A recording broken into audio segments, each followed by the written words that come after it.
Good everybody. We have here with us attorney, a business litigation attorney, George Ben-Or. Welcome, George. Thank you very much. Good to Thank be you. here. George, I want to ask you a question. Let's say you have a dispute, contractual dispute or a business dispute, and you want your money back, or you want to get compensated for damages. What is required legally to get your money back? Sure. I think there's a big difference between just a business dispute and a debt that you're trying to collect. Okay. Right. So if you take the situation of a debt you're trying to collect, it's important to first determine, is it an oral agreement, something you just agreed to in a conversation with someone, or is it documented in a written agreement? Okay. And what's required is to collect the full evidence of your debt before you go talk to someone like me. So, look at the contract, look at your emails, look at the wire transfer records, look at the checks, collect it all in a file, and then bring it to me or someone else that's going to handle your case for you.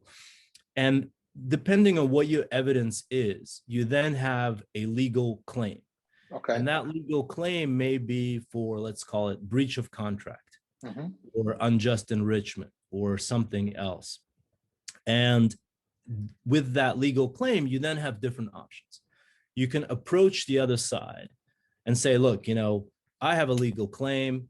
You owe me this amount of money because of X, Y, and Z reasons. Here's the contract. Here's whatever other proof I have.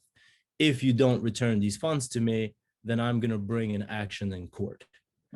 And if that doesn't help resolve it, then you can bring an action in court, file a complaint, and start a legal process. And ultimately, you get a chance through, the process to try to prove your case, ultimately at a trial, and get a judgment. And then what's good about our system is that people can resolve the case at any point during that process, even after judgment. And, the more pressure you put on the other side, the more that you show that you have the proof to, prove what you're saying, that you owe these funds, the bigger the chance is that you're going to actually get the money back. But it also a lot depends on whether the person has any money to pay you. So that's important. To evaluate pockets. What's in the pockets? Yeah, what is the person what's called judgment proof, right? Is it, a type of debtor that has hidden his assets or used up his assets and just simply cannot be sued? But you have resources to check for that. You could check assets and possibly hidden bank accounts of a person you're trying to sue, because I understand you're working with a team of investigators, so on. We work with a team of investigators. I mean, hidden bank accounts, not always easy to find, but there are definitely methods for ascertaining what the person's assets are. So, there are good tracing exercises and good databases that you can utilize to ascertain, how realistic is it to collect the judgment.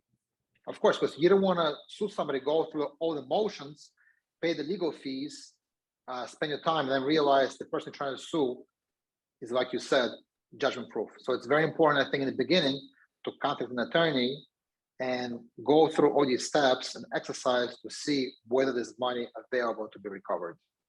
Well, there's money available to be recovered, and you have to also look not only at the funds that the debtor may have or is showing publicly, but also any transfers that may have occurred during the relevant time period. Because sometimes you have a situation, you owe me 100 grand, but I learned that you just gave 100 grand to your cousin, right? And then the question is, well, why did you give the 100 grand to your cousin if you have this debt to me, right? That's so you can try to.